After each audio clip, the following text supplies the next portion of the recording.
We're going to show you now a very frightening video that will really break your heart as a mom.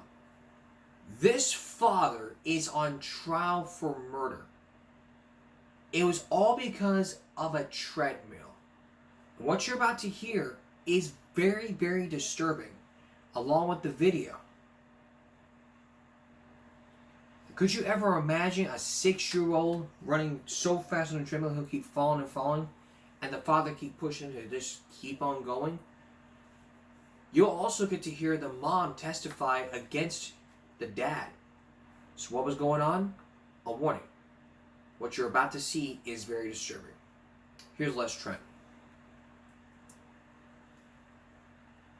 The shocking video will break your heart. It shows a little boy running as fast as he can on a treadmill. The video was played at the murder trial of the boy's father, 31-year-old Christopher Greger.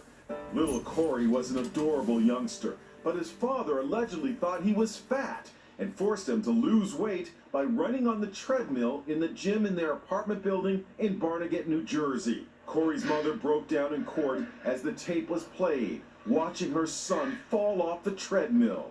We're not showing you the most disturbing parts, it's just too upsetting. But the video played for the jury shows Corey unable to keep up with the treadmill's pace and falling down again and again, only to have his father put him back on. Corey died 12 days later. The autopsy said there was evidence of chronic abuse. Corey's mom was asked about a phone call she had with the boy's father. He told me Corey wasn't feeling good. That night he was lethargic and he was throwing up and his legs hurt. Did the defendant tell you where he was taking Corey? He said he was going to the hospital. He was taking Corey to the hospital. Ashley Wilcott is covering the case for Court TV. You can't even imagine what it must be like to lose your child. But then add to that, this is a father who only came into the child's life a few years ago. This is a father that she has repeatedly believed is abusing her child and has reported it appropriately to the Child Welfare Agency, and yet she is still having to bury her son. It's really unimaginable. The dad's defense team claims the boy died of natural causes from complications of pneumonia. He faces life in prison if convicted. That's what the defense team claims, but I claim it was just a treadmill. It would be like, come here, we're going to learn something today. No, we're not going to learn to talk. No, shut up. Shut up, look at me. Today, you will learn how to become a man. Run on that treadmill. Keep getting back up. Keep getting back up, son. Yeah, keep on running. That's basically how it is. Do we think we gotta raise some common sense here in this story? Yeah, this story really deserves some common sense. Basically because no one gives a shit about child abuse. We've dealt with child abuse cases on this broadcast to where people have been arrested for child abuse and child neglect. But this story literally just takes the cake with every single abuse in this case. When you think about it, child abuse, child murder is just you can't even get away with. If the father fessed up saying, yes, I was being abusive to my son, he was losing a lot of weight, and I didn't know what else to do. Exactly, he didn't know what else to do. The sad thing is the young boy isn't fat at all and his dad's still treating him like trash. Make the father want to trouble 24/7 max speed. I don't think the dad knows how weight loss actually works. She reported multiple times to the Child Welfare Agency that the father was abusing the child and they didn't do nothing about it. They failed this child, the agency did. That looks like he should have been the one on the treadmill. This is just abuse. The kid's father better get life in jail. It was natural cause of complications of pneumonia. It makes it even worse when you force your child to do high endurance sports. Stupid defense. So she reported the abuse of child welfare and they didn't do anything? Look, when you're reporting child abuse cases, it takes time. You gotta tell the officer what happened, and then the police agency has to report it. That's why they're called mandated reporters. The doctors have to report this. to the child welfare services, and then if they determine, and then after that, if it's up to the state to take custody of the child, then after the interview process and court proceedings, then it'd be up to the judge to decide to place the child in the foster system. Hadn't the social workers gotten involved in this, they would have taken the child out of the home and into a foster system, into the foster care, living with the foster family. No abuse ever happens, and parents taking parental classes, meaning you'd be sitting in there for hours in parenting classes learning all about what it means, the right way to be a parent.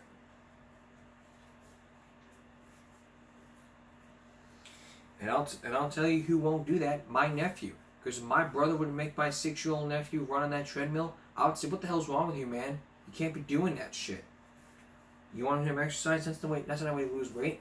You want to go to jail, lose your child? I certainly wouldn't.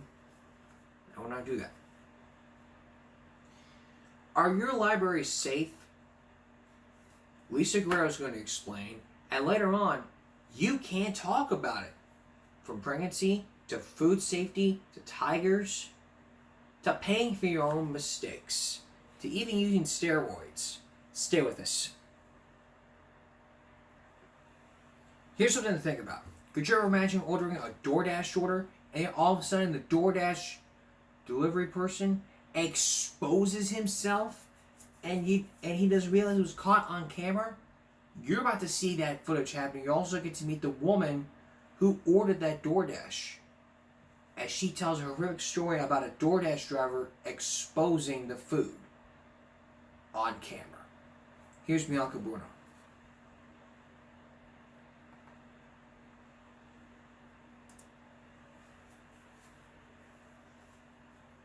It just happened to be one night where I was like, I don't want to make food. It was a typical Friday night for Lily Siefingphone. She works in the restaurant industry and got home from work ordering a late dinner before going to sleep. I had that DoorDash deliver my food. The events of that night captured on her neighbor's Ring doorbell camera. And at first, when the DoorDash delivery driver drops off her food, nothing appears to be out of the ordinary. Then, at 2:11 a.m., Lily grabs her food, glancing down the hallway. He was walking across, but his eyes were like locked sideways to me. And I was like, that's weird. The DoorDash driver still there.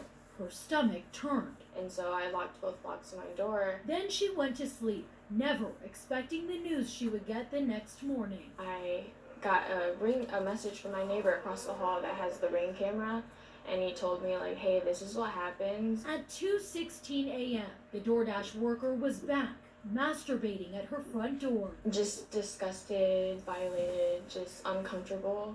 Just because he knows exactly where I live, how to get into my building. Lily, scared for her safety, immediately notified DoorDash and the Phoenix Police Department.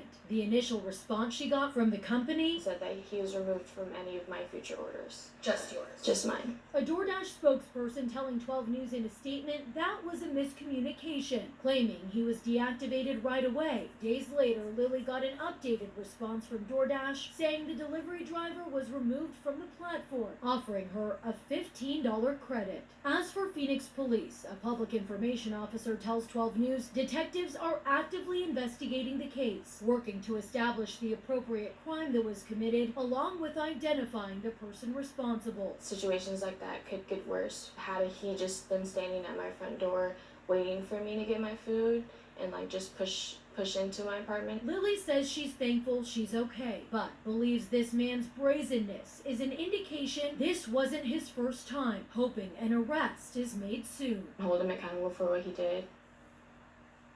Just an awful situation, and DoorDash says every driver has to undergo a criminal background check and motor vehicle check. Again, police say this remains an active investigation and no arrests have been made. We're live in studio, Bianca Bono, 12 News. I've got people I know that work for DoorDash. If you're going to sit there and say, oh, I'm going to work for DoorDash, you need to go through criminal background checks and you need to and motor vehicle checks. If you pass all those, you're good to go. But you commit crimes, you're done for.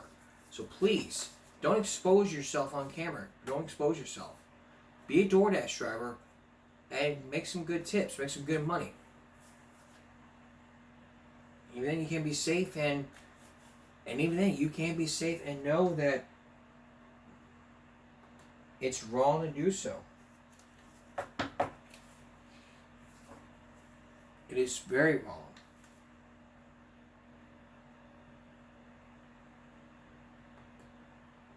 Alright, now to something that we focus in on. Weeks ago, we focused in on library security. Some libraries, some public school libraries are having security happening after some horrific events have happened. Crimes. But the question a lot of people ask is, are libraries becoming dangerous? You be the judge. Tonight, you can be the judge.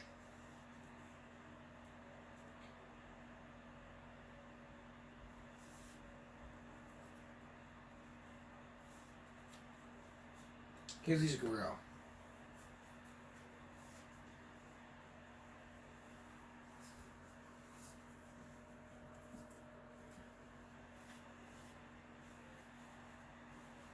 Many libraries are they're supposed to be a safe, quiet, but across the USA, they're supposed to be a safe, quiet place for learning. There are security guards. You kind of have to go through like a metal detector. I mean, they should never go to a place like that and like have to fear for something to go wrong. But across the USA, put your hands behind your back. Many libraries are finding themselves under siege, fights, arrests, and deadly violence. This is the library. Somebody is stabbing someone. Please come. Hurry. There's a lot of blood. According to police records, here at the San Diego Central Library, there have been over 500 calls to the cops in the past year for reports ranging from drug use and theft to violent crimes, including a fatal shooting. It's supposed to be a good, safe place to come to. Shelly Jamison's son, Trey Walker, was shot to death right outside the library after cops say he confronted a man who tried to steal his friend's backpack. You can see the suspect running away in this surveillance video.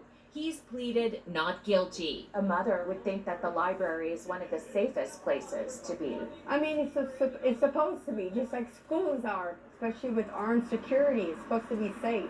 To see for ourselves, we spent the day at the library. It wasn't long before we witnessed cops rushing to the scene of a suspected overdose. We also found plenty of homeless people sleeping there. You have individuals that want to talk loud and intimidate people, but we try to alleviate that and move them along. Vincent Facey spent 20 years as an NYPD cop patrolling the gritty streets of New York City. The last thing I thought that I would ever have to do was draw on someone in the library. Yeah, I think he's over there. Today he patrols the aisles of this library in upstate New York. Most people that come to the library are good people that want to enjoy the library, that don't want to be afraid to come into the library and use the services. And that's what we try to do, make them safe. Libraries find themselves at the intersection of housing instability, untreated mental illness, and rampant drug use such as fentanyl use and methamphetamine use. Kelly Clark's librarian wife was gunned down in 2018 by a man she had banned from the library due to disruptive behavior. He parked his car in front of the library where he had an eye on the door, and as she exited the library, he followed her to her car and he shot her 11 times at point blank range. He says librarians should be devoted to education, not law enforcement. That's not what they trained for. They didn't go to school for that. That's not what they signed up for. It's like a place of learning. It shouldn't be a place of violence. It's kind of like scary that our world has come to that. So hopefully people feel safe at the library soon. We've also focused in on a library here in Flower Bluff that's having security put in place. It's a great idea to have safety in our libraries. What do the comment sections say? A safe, quiet place for learning every school year. To me, it's starting to feel like the public place in the USA is beginning to look like a war zone. I was sexually harassed at the library in 2007 in a small town. This is nothing new. Lots of sketchy people hang out there. My local library is absolutely filled with homeless people sleeping in bathrooms, uncomfortable and extremely crazy.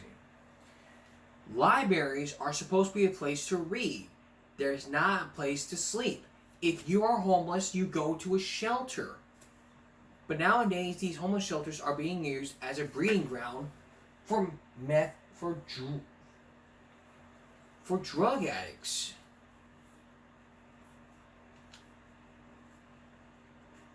Really, I want to go to the library and I want to read. I want to use the services. I want to check out books. I want to get my library card. But I don't want to see a homeless person sleeping out outside the library. That's why we have security guards put in place. That's something to talk about. Coming up next, there are some things that you can't talk about, like firing pregnant women, food poisoning, and even paying for your own mistakes. John Stossel has all of that when we return. Stay with us.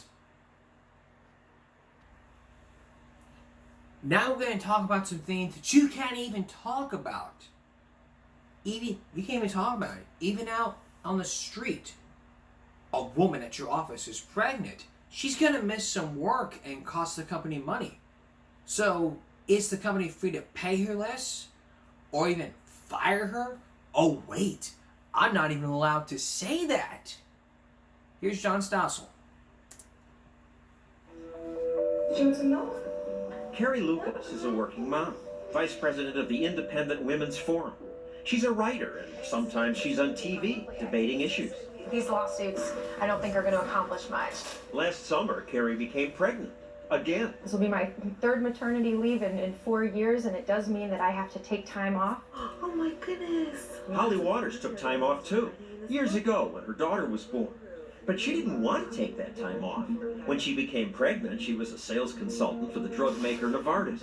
She says she was a top performer with a promising career. And I thought, wow, this will be a company I want to be with for a very long time. But then, when she told her boss she was pregnant, I was constantly being harassed, and I was almost being pushed out the door. And just as she was about to go on maternity leave, she was fired. I was 7.5 months pregnant. There was no way I was going to be able to go out and find a job at this point. But Holly knew that the law is on her side. An outgrowth of the women's movement is the law that says it's illegal to fire or not hire a woman because she's pregnant. Today, employers are warned in a job interview you must never even ask questions like, are you pregnant? Or even, might you start a family? If Congress thought the Pregnancy Discrimination Act would end discrimination, they were wrong. Company after company's been sued. And in recent years, complaints have steadily gone up. Even this maternity clothing chain was sued. And now Holly and some 5,000 other women are suing Novartis. All the companies deny doing anything wrong. And Novartis points out that Working Mother magazine named them as one of the 100 best companies. Holly's lawyer, David Sanford, says that's nonsense, and he's filed a class action lawsuit. The message is, if you get pregnant, you're in trouble at Novartis. Sanford wants Novartis to pay his clients and his law firm more than $200 million. The lawsuit, he says, will teach Novartis and other companies not to discriminate. If you're pregnant, there are certain protections in place, and there should be certain protections in place. Can you be in charge of that one? Just hold it. It may surprise you that Carrie Lucas doesn't agree. If my employer decides they no longer want me as an employee, then it should be their right to fire me. I understand the desire for people to have government step in and try to protect women, but there's real cost to government intervention. These costs are rarely talked about publicly, but it is a fact that once Congress creates some special protected groups, some employers avoid hiring people who fall into those groups. For example, after the Americans with Disabilities Act became law, it was assumed more disabled people would enter the workplace. But that didn't happen. A study by economists at MIT found employment actually dropped sharply. Likewise, the Pregnancy Act can create problems for women. Sometimes the laws that are intended to help women like me actually end up hurting women like me. All of a sudden, a potential employer is looking at me and thinking, she just might turn around and sue us. That makes it less likely that I'm going to get hired. Because you're a kind of lawsuit bomb. Exactly. When you do things like create discrimination laws, you raise the cost of hiring a woman like me. And while some pregnant women work harder than any man, Lucas says, let's be honest, most pregnant women impose costs on employers. A lot of responsibilities are shifted. Each time I go to a doctor's appointment, that means that I'm unavailable to do whatever work needs to be done during that time, which means one of my colleagues is often picking up the slack. Lucas and her boss made a deal that works for both of them. It's all voluntary. I love you. She works fewer hours and also earns less. Both sides consider that fair. Some companies say laws like this and lawsuits like yours make it tougher for women. Because a company doesn't want to hire a woman who might get pregnant because they're scared of you and your lawsuits. If they do take that position, they'd be violating the law. If companies lose money because of it, and they may, that's not necessarily a bad thing from a societal perspective. But whose company is it? If you're free to join the company or leave, aren't they free to pay you what they think you're worth or fire you? That would be true if we didn't have laws preventing that discrimination. And we do have those laws. So it raises the question, how would the job market work without discrimination laws? You don't have to hire me, and I don't have to work for you. But if that's the case, who would hire pregnant women? I think plenty of employers would hire pregnant women. EALL. Women are incredibly productive members of the workforce. We have a lot to offer. If an employer is going to discriminate against enough people, it's going to be bad for them in the long run. It's a bad business practice, and that's the best way to prevent discrimination. That's the whole way to prevent discrimination is to hire pregnant women. I mean, we gotta respect them. We can't just be like, it's like this. I mean, you cannot hire. Nah, I don't want to talk about it. I was gonna basically what I'm trying to say is, we need to respect women. Period. If they're pregnant, we hire them. We don't. We hire pregnant women. We don't fire them. We have laws. Every society should have a vote. And we as a society should have a right to have a law which says no firing pregnant women.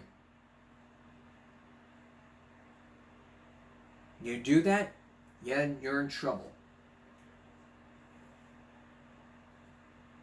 And many people may have their own opinions about lawsuits, but hey, we may get deeper into this, but we may get deeper into maternity leaves, but that's a whole different show. When we return, I want to nuke your food, and I want to expose it to high rays. Why? Because of food poisoning. Don't go away. Tonight we're talking about something that you can't even talk about, like firing pregnant women and food poisoning. So here's the thing. I want to nuke your food. I want to expose it to high levels of ionized rays. Why is that? It's because of food poisoning. And according to CDC, many people have been sick by something they ate. And some dangerous medical reasons are at large. Again, John Stossel. One person is dead and 50 others are sick from an outbreak of E. coli. Danger on your dinner plate. The Centers for Disease Control say, on average, more than 1 million Americans are poisoned every week by something they ate. Oh my God, I gotta go. Movies and TV make light of it. I wouldn't go in there if I were you. It's not pleasant. I can't make it to the other one. But food poisoning kills about 5,000 Americans every year. Oh, look out. I'm coming in. You live next door to the porcelain god for 24 hours. Nauseous. You may think you had the stomach flu, but much of the time, You've had food poisoning. wondered about that chicken. Rainer Mueller knows about the danger of food poisoning because years ago it happened to his son. My son ate a hamburger, got sick, and within 10 days was dead. 13 years old, never a chance to do anything. He was a captain of the soccer team. He was a quality straight-A student. He was a great kid. Mueller joined a group called STOP, which lobbies for cleaner food, but Then he discovered it's impossible to get food completely clean, especially if the bacteria are inside the food. You can scrub the outside all you want. You'll get it clean, but you won't get it safe. Well, there's one way to make food safe: irradiate it. Irradiation moves food through a stream of ionized energy, like X-raying it, to kill bacteria. This isn't a new experimental idea. Astronauts have eaten irradiated food for years. That way NASA doesn't have to worry about them getting sick. Omaha Steaks, the gourmet mail-order meat company, irradiates all its hamburger meat. In fact, meat that's not irradiated should come with a danger warning label, says Omaha Steaks president Bruce Simon. Because no matter how carefully anyone disinfects the plant, they can never kill all the bacteria. Our plants are cleaner than any emergency room I've ever been in. But it only takes 4 cells to make a person sick. At least with this process, I know that I can kill those cells.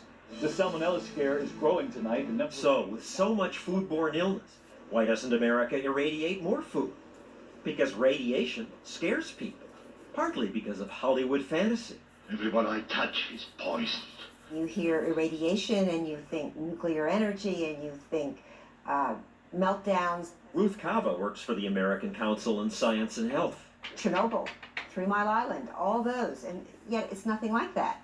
But years ago, small environmental groups held anti-irradiation protests.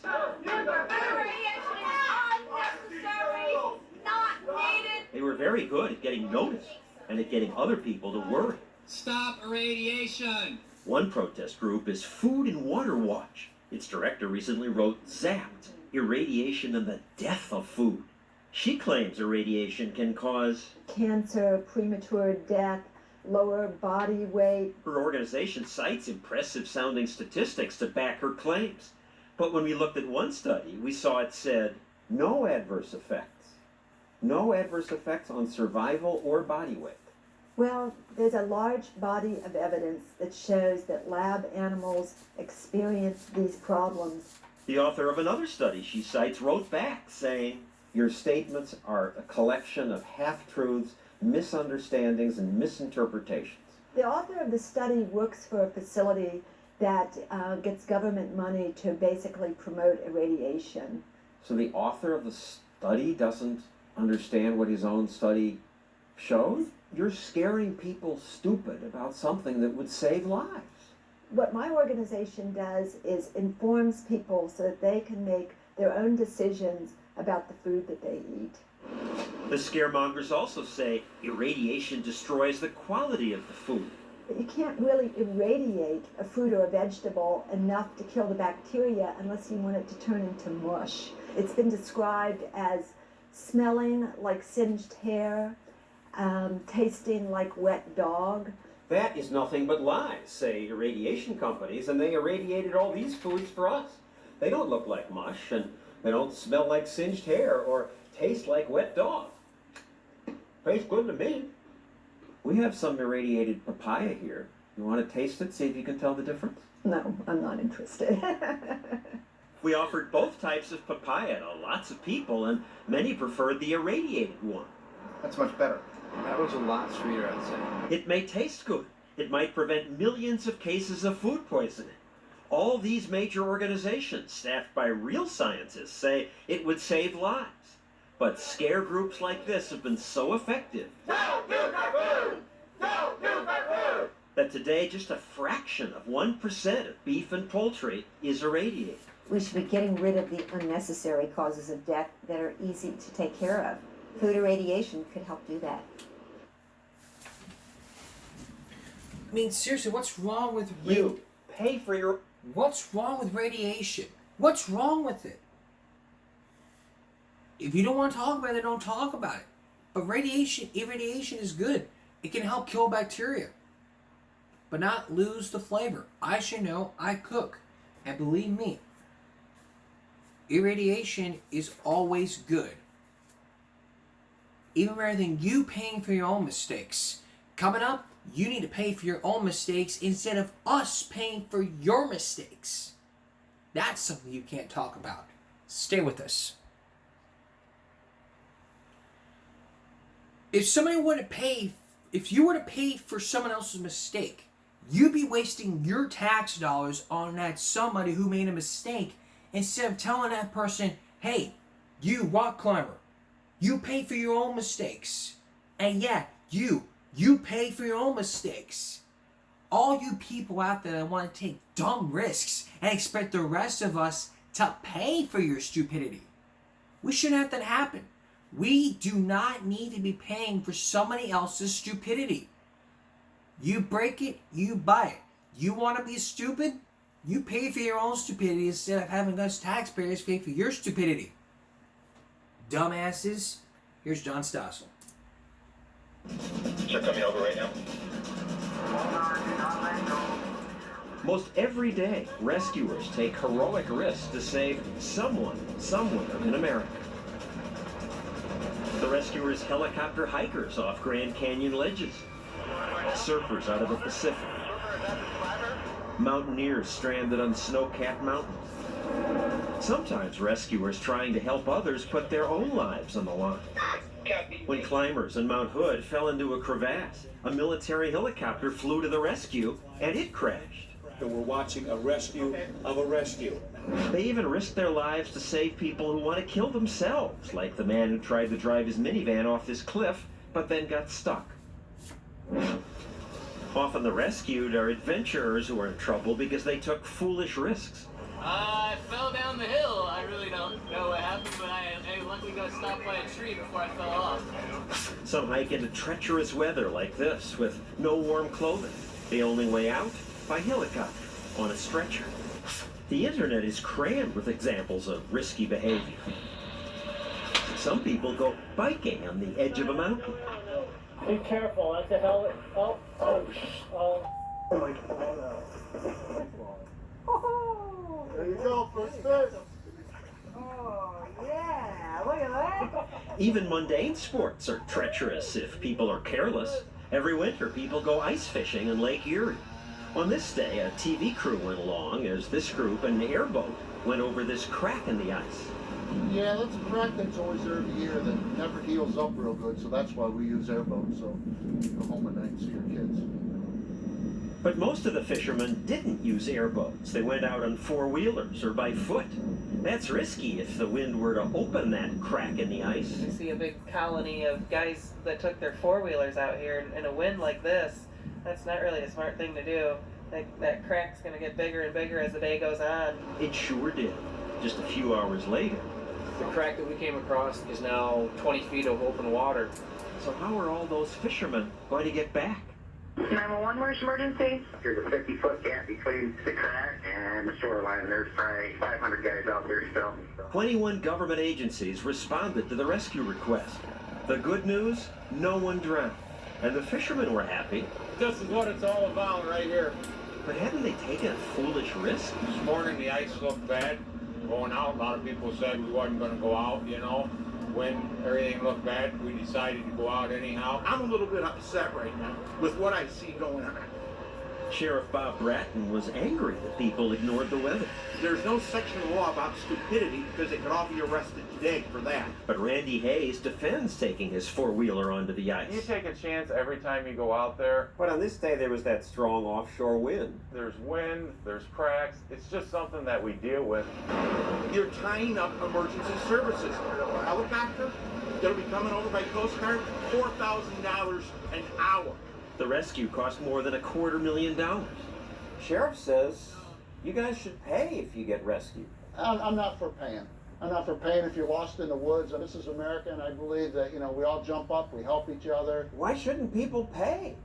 It costs money to have a rescue. It costs money to bring in the Coast Guard. We already pay that in the tax dollars that we pay. If you start charging people, people won't call when they truly do need help. Have a good day, guys.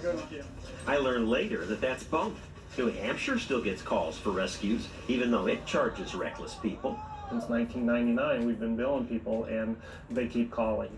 Maybe other places should charge, because why should taxpayers have to pay the cost of rescuing people who do such stupid things? I'm gonna pass out, I swear to God. Okay, buddy! This rock climber got tangled in ropes, probably because he was drunk, according to the Yosemite Park ranger who rescued him. Would you be foolish enough to go into this Tennessee cave without gear to pull yourself back up? These young men did, and they got stuck. I think it was the thrill of going down in the hole and not thinking about getting back up. Finally, John Ruschenberg's a reckless risk taker. He paraglides. Got it. Nice launch. Skis off the trail and takes difficult hikes. In Moab, Utah, he hiked up this canyon. This time last year and camped right by the Colorado River. Then suddenly I was stuck. He was reckless, as Sheriff Jim Nyland, and he should pay for his rescue. Well, I mean, he had sandals on, and I believe they were thongs that he had on. They were, John admits. I was hiking in flip-flops. He thinks it's funny. This county started charging for rescues after spending $5,000 to pull this Jeep out of that crack in the canyon. They did it to protect local taxpayers, because this is a sparsely populated county, but they have 100 rescues a year, because tourists come here for the extreme sports. I'm from North Carolina. Montreal. Sacramento? They take all kinds of risks, It's absolutely fun. It's just an absolute rush every time. and some need to be rescued. I mean, I'm looking at the local taxpayers. When people go out and do ridiculous things, I think they ought to be held accountable. So they went after John. We billed him $2,000 and he has not paid as of this day. I don't want to pay my bill. John wanted to talk to the sheriff about it. Hey. How are you? Good. Got some good shoes on today. Yes, I do. We were there when they met. I never placed a call. I never asked. You asked somebody to call. You called her down and you needed help. I find it odd that you have no right to refuse when you can self-rescue. The sheriff had an answer for that. Well, you couldn't self-rescue. And get this, it wasn't John's first time. A few years back, he and his friends had to be helped off this mountain. John was hungover. And we had problems from the start. But we had a great time. The sheriff still hasn't gotten his money. Hopefully people watching want to chip in. Well, I hope so too. Oh, give me a break. Why should other people chip in to pay for people who bring it on themselves? They should take responsibility for the costs they impose on others. Exactly. Tigers may soon be extinct. Not right now. The thing you gotta understand here is we do not need to pay for your stupidity. You pay for your own stupidity. You want to be stupid? That'll be $500, sir.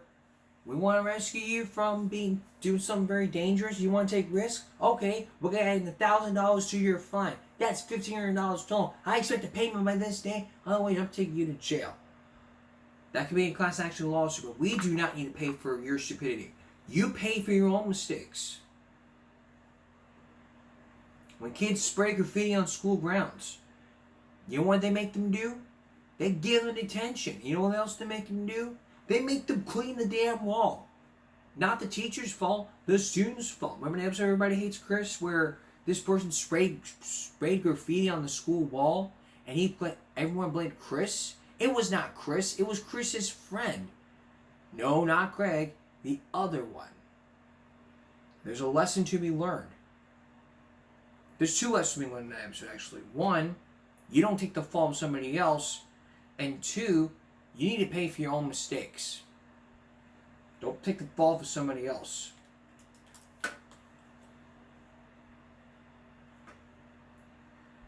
It's how it's done. It's basic common sense analogy. Up next, the tigers in Africa. They may soon be extinct. How do we save them? Well, the answer when we come back. Stay with us. We're talking about, if you just join us, we are talking about things that you shouldn't be talking about.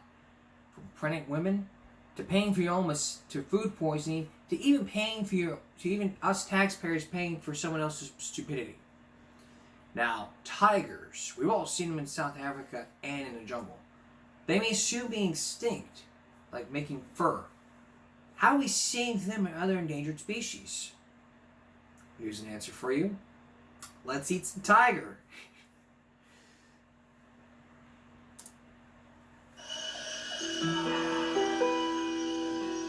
Wild tigers are disappearing.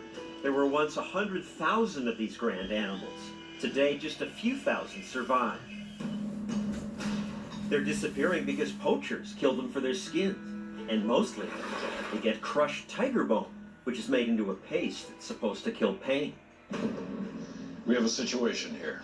Harrison Ford does public service announcements to support the international ban on the sale of exotic animal products. When the buying stops, the killing can too. Case closed.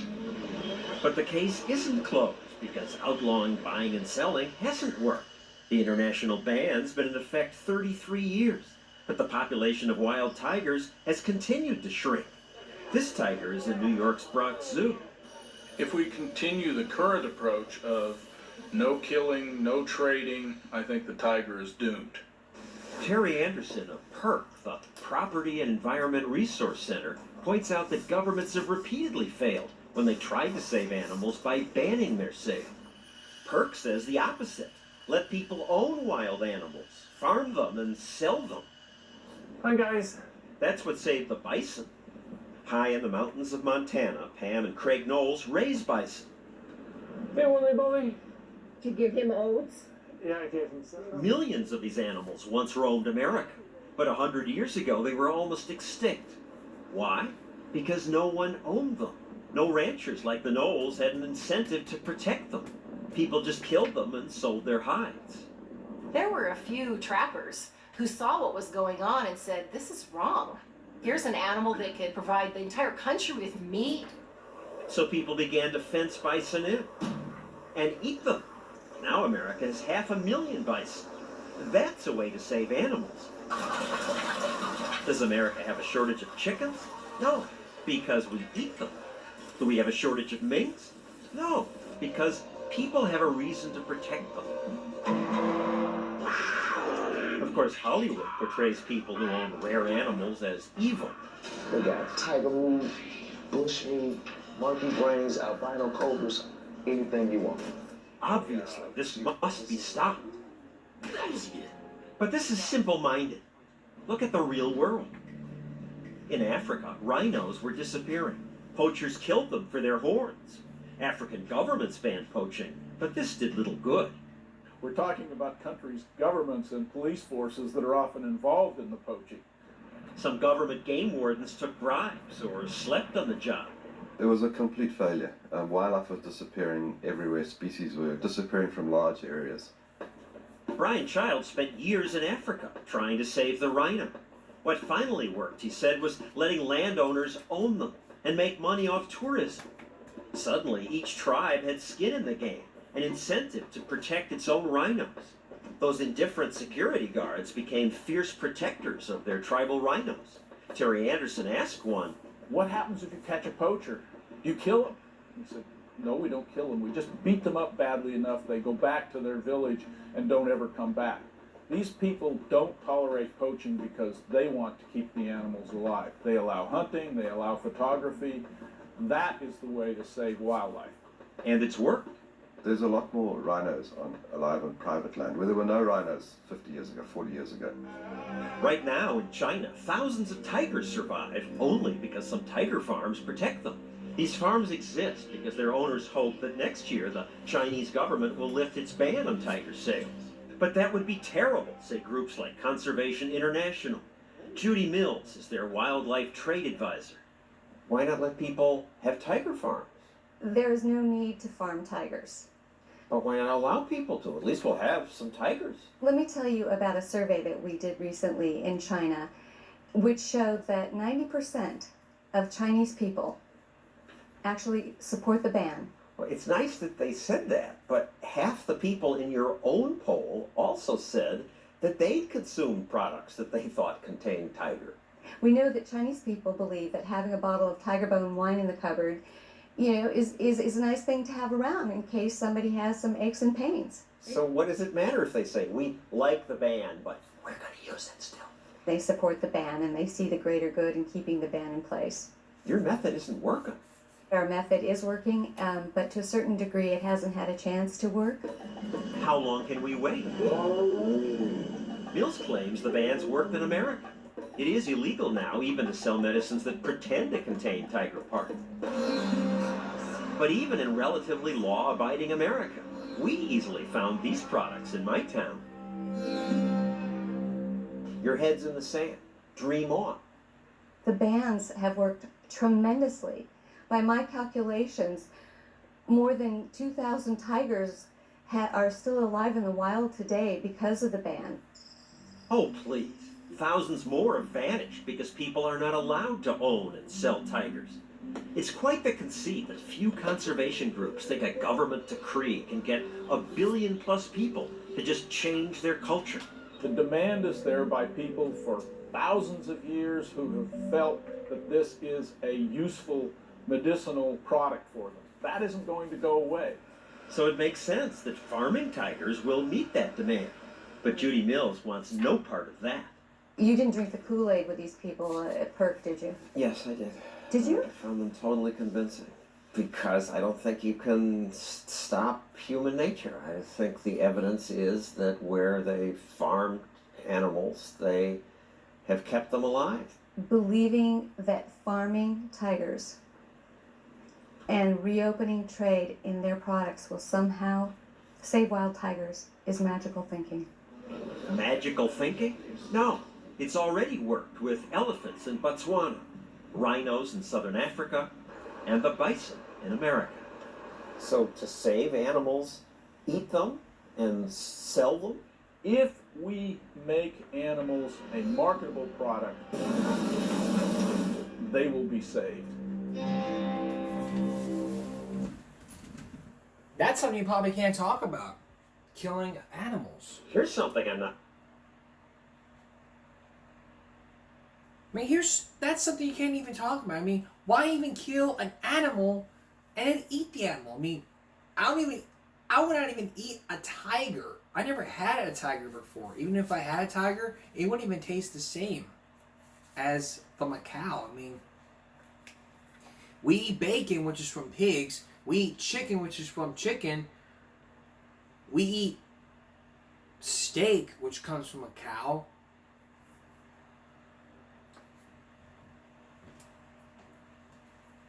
I mean, if I were to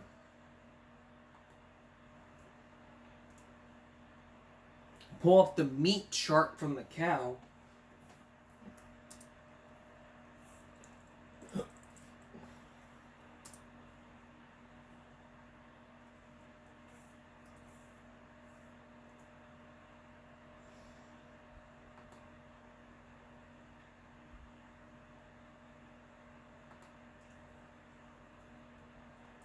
if we look up the cuts of beef, it would be from the cow. I mean, you got chuck, brisket, shank, rib, plate, loin, sirloin, subprimal, frank, flank steak.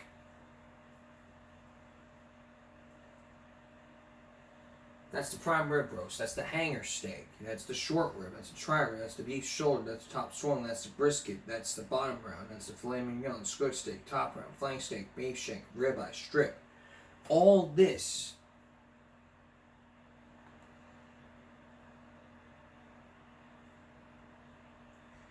all these cuts of beef come from one animal, one cow.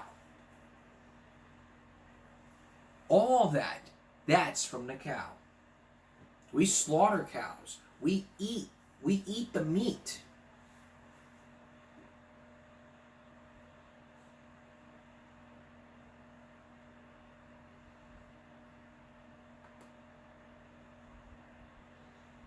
How about the cuts of pork we eat?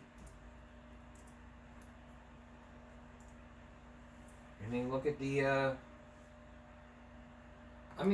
look at that. I mean, look at the cuts of the pig.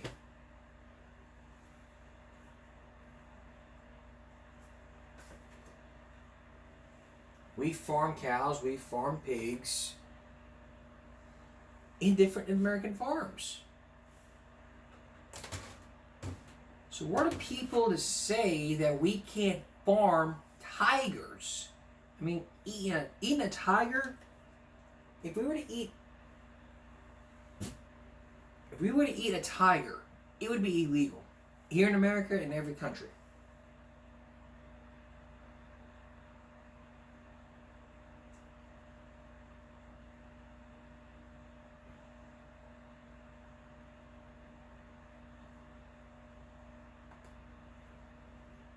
I mean, you got the blade shoulder, the loin, the ham, the sirloin, the belly, the spare ribs, the hock, the pork butt, the brisket, the pork loin chops, rib chops, pork tenderloin, baby back pork ribs, center cut loin roast, ham steak. That's all the cuts of the pork. And the cuts of chicken.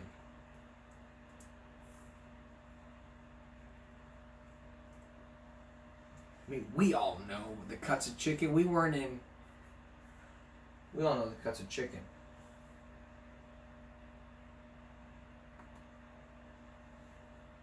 The drumstick, the leg, the wing, the breast, the thigh. Breast, thighs, wings, and legs. That's how it all is. That's the butcher's gate. Get the head, the neck, the breast, the drumstick, the thigh, the tail, the back. That's what we eat. We eat chicken, beef, pork, chicken, fish. The 4 things that we eat. And we buy it from our grocery stores. And saying that we should kill tigers and eat them? Give me a break. Next, something that we don't even want to talk about. Why not let athletic sports use performance-enhancing drugs? Which is illegal. But could it be legal? Stay with us. Now here's something that you may not want to say or talk about. Why not let adults use performance-enhancing drugs? That's right, we're talking about steroids. The ones that even got baseball players in trouble for using all these steroids.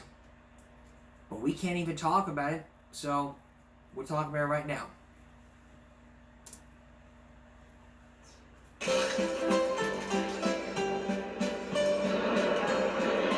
Baseball's back, and so is the scandal. Dodger slugger Manny Ramirez has violated Major League Baseball's joint drug prevention and treatment program. Alex Rodriguez admitted using performance-enhancing drugs. Steroids and other performance-enhancing drugs must be a terrible problem because Congress holds hearings. A serious public health problem. And takes testimony from experts like Dr. Gary Wadley. The threat is dying. The threat is suicide. That's what I've always heard. Death by steroids. Roid rage worthy of after-school specials.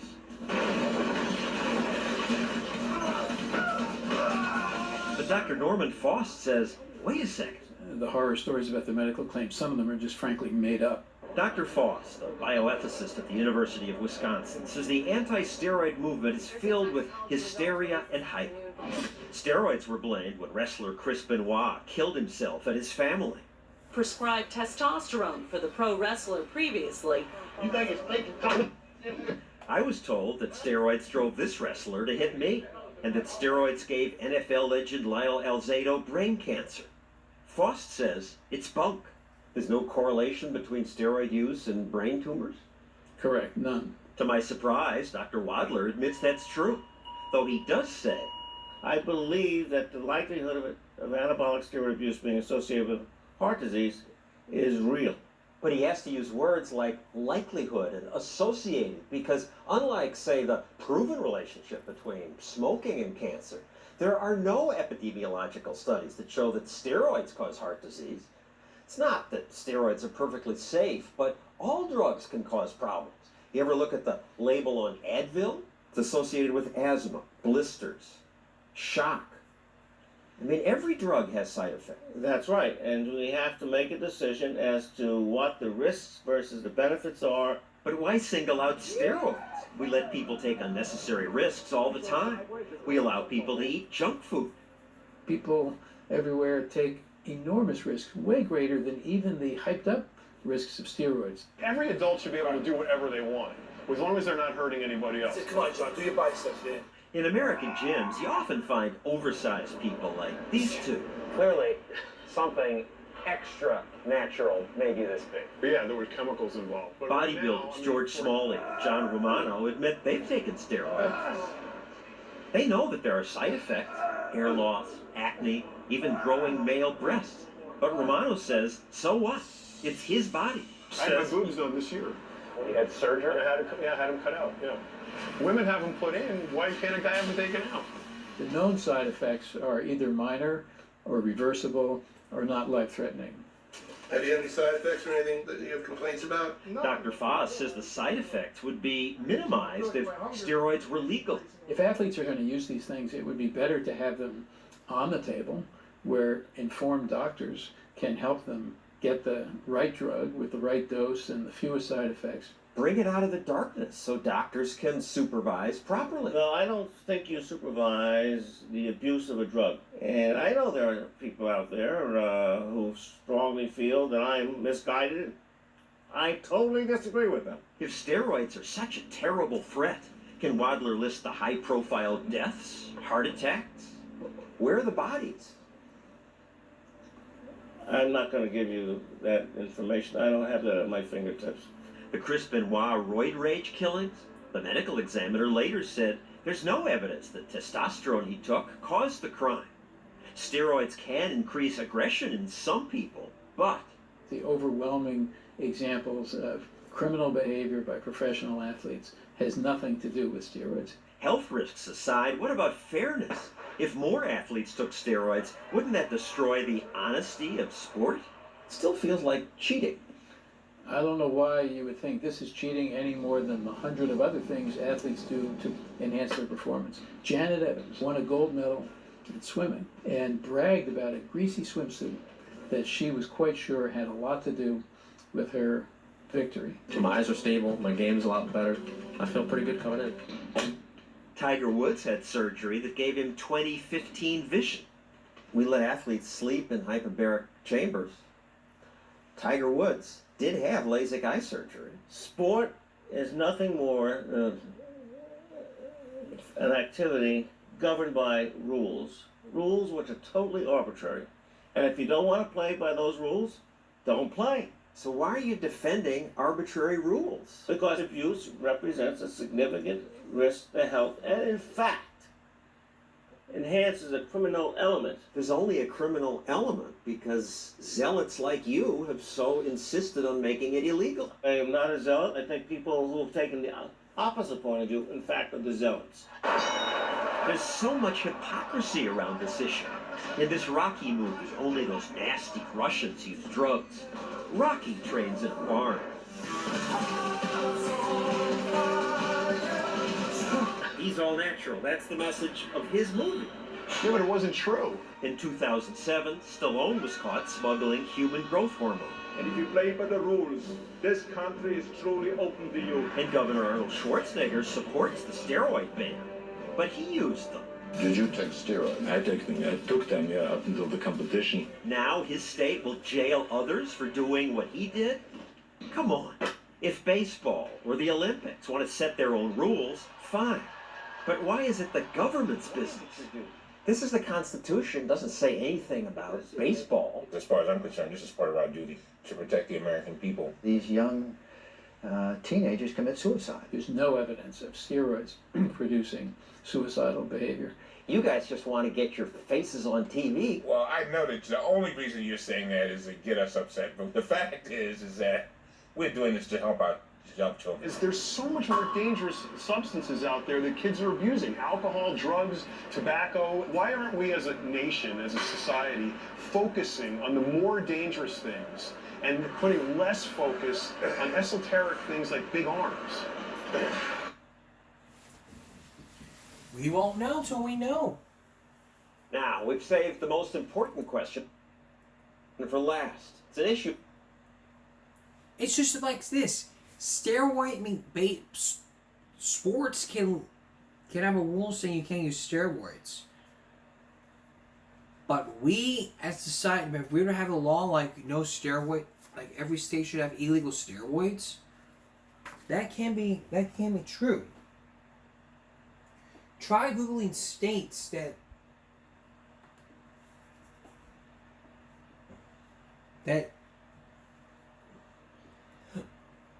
try looking at states that legalize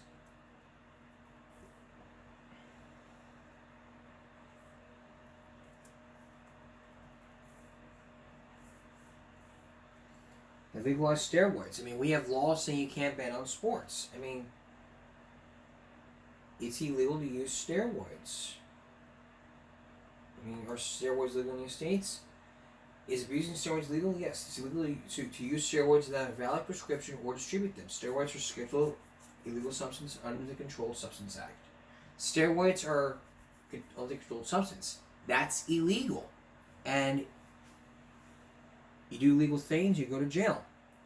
So, what's the bottom line here? We shouldn't talk about steroids, then, hey, we don't want to talk about steroids. But the bottom line here is this. Steroids are bad like drugs. We're going to take a break. We'll be right back.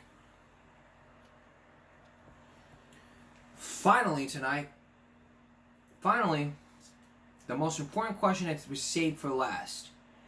Isn't it time that America did something for the elderly or more? You decide.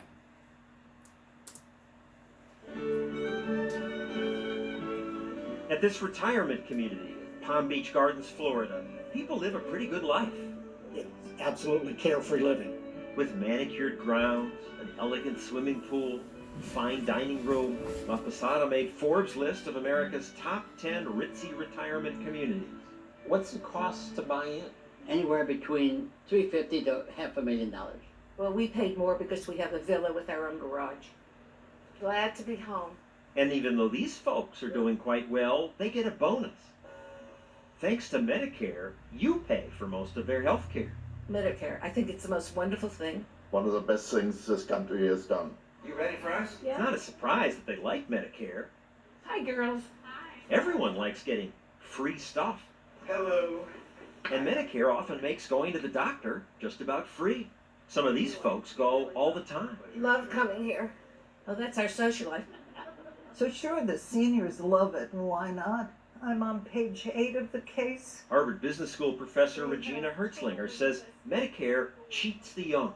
We're really stealing from them. It's not right. Medicare is essentially ripping my generation off. These high school students in Dayton, Ohio say they're eager to help the needy. In fact, they volunteer here at a food bank. But they're angry that Medicare forces them to pay for even wealthy seniors. How do they feel morally that they're living in these 300,000, 500,000 homes and they're still, not paying for their own health care? The kids have a point, say policy experts. The government spends around $6 on seniors for every dollar it spends on children, and yet the poverty rate among children is far higher than is among seniors. It's true. The federal government stiffs the young in favor of the old, even though the net worth of the elderly is much higher. Helping people who don't need help and taking from those who need it. They're calling you greedy geezers. It's kids. I mean, they don't think the problem through. I think they have thought the problem through. If you do the numbers, it's true what these kids say. Our lifestyle now is our deserving. We love you, free samples. But you're not paying for your new social life at the doctor's office. The government is. I have to think about that. Some seniors said, we've paid our dues. Every paycheck, money was deducted. I paid in for 40 years. Okay. But in fact, today, the average Medicare beneficiary collects 2 to 3 times more than they paid in. This is not only unfair, it's downright immoral. Billionaire Pete Peterson says Medicare isn't just unfair, it's running on empty. It could bankrupt the whole country. Medicare is already a giant fiscal tsunami. Here's the problem. When government created Medicare in 1965, there were about 6 working-age people for each Medicare recipient. But now that there are so many more older folks and we keep living longer, just 4 younger people will have to support each one. And when I retire, it'll be worse. I'm a baby boomer, and there just are not going to be enough young people to pay for my generation's retirement. That's right. It's just impossible. $34 trillion worth of promises, no cash. $34 trillion. That's how much more government's promised for Medicare than it's funded. That's more than 30 Iraq wars. This dwarfs everything. It does. It does. With the current system doomed to go bust before these kids retire, Medicare's the world's biggest Ponzi scheme. Bernie Madoff's scam is pocket change by comparison. Maybe we should call Medicare Bernie Madoff care. Medicare is no longer able to guarantee my generation anything in return. And yet these seniors say Medicare should cover more. Yes. And I think I earned it. Medicare paid for Viagra. Well, that's Right. stupid. I mean, let's not. I mean, that shows how dumb it is. It may be dumb, but seniors want it. And what seniors want, they usually get, because they vote. What if a politician said, I'm going to cut Medicare, so you guys don't get so much? Do you vote him out? I'll say, well, then you pay for your campaign and don't ask me for any. But people have to make some sacrifices, say Medicare's critics. Maybe raise the qualification age, or cut off benefits for the wealthy. If you're poor, okay, you get Medicare. If you can afford to pay for it for yourself, please go ahead and do it. AARP, the giant lobbying group for seniors, opposes those ideas. They claim Medicare's deficits can be solved largely by reforming health care. Make better use of health information technology and health records. We need to do a better Computers job. are going to solve all the problems. Well, no, they certainly won't solve them all. They will help make healthcare more efficient. The Congressional Budget Office says the reforms you advocate won't really save much money. They're not going to make a difference. Well, they're going to have to make a difference. I am here from AARP to celebrate Medicare's birthday. This decade, the AARP spent $150 million lobbying. It runs ads reminding lawmakers, we're watching you. You're never going to cut off any older folks. Well, from AARP doesn't want to see Not people a go penny. without insurance. But ultimately, somebody's going to have to give up some medical treatment they've been getting. Peterson's been fighting a lonely battle because many seniors don't know the truth. But once this group learned about the issue, some had second thoughts. I hear what the kids are saying, and talking strictly from a monetary point of view, they're right. When they get to be our age, there may not be any Medicare. They don't want to rip off the kids. Tell them to change the law. If the kids can get the votes, then they can get it done. Of course, that's not likely to happen. Who said life is fair? It may not be fair, but gotta be able to understand that, hey, we ought to start paying Medicare, people who are Medicare, equally, beyond any annually. Equally. Seniors should get discounts, and everyone should be paying equally. If they want discounts, then if the elderly want discounts, then the young should get discounts on Medicare. I mean, go up to freaking Canada, where Medicare is freaking free. Coming up on Human Rights Saturday, we're going to have Sick in America. Whose body is it anyway? I know I promised we're going to do... Come up on Saturday. Whose body is it anyway? Sick in America. We'll be right back. Here's something crazy to think about. Could you cook a chicken, a whole chicken, in a grocery store? No kidding. You could literally cook a whole chicken in a grocery store, and you may not even get in trouble. Take a look.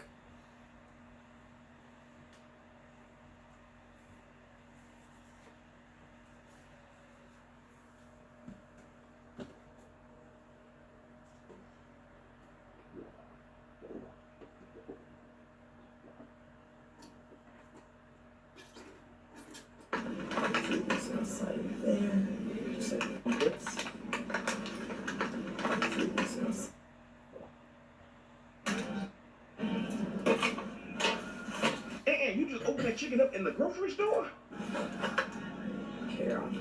White people, I just don't understand. Just gonna want to shut off. What's happening here? Oh, God, it's nasty. Now, why you just couldn't wait till you got back to the house to do this? We got our breadcrumbs.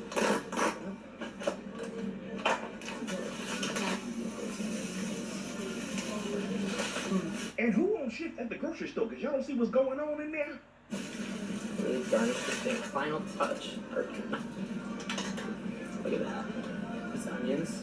It's some sarcastic cooking going on aisle 7. We're gonna make sure that the best of all the ranches right on it. Nice. Oh, my stomach bubbling. Fold it up like this. Now, how you plan on cooking this?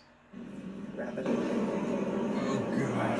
So he gonna cook chicken right by the cooked chicken. Ooh, I can feel it's warm. Oh my god, look at that, Paul. And he gonna eat it. Watch this, watch this, watch this, watch this, watch All of this. our ingredients. Oh my god. You can do this while you're shopping. Yeah, I'm gonna pass on the bath towel bacteria bird. That's cross-contamination. That right there, that is cross. As someone who's working at a fast food restaurant, I can now damn well tell you, that is cross-contamination. That is raw. That is cooked. That's cross-contamination. If someone saw that, you're bad. You're bad for good. That's all for this Decision Gaming Break Friday going to Saturday. Unless, of course, you want to cook some bacteria towel-covered chicken in a grocery store at a local Walmart. We'll see you again for Give Me a Break Saturday. For Sick in America. Whose body is it anyway? For everyone here to YouTube and Give Me a Break. Stop bullying, speak up. Concentration, not strength. No jaywalking. No cooking chicken in a grocery store. No drinking and driving. No bullying police officers. Otherwise, you could be tased. And you can become the next victim on our next GMB. Good night.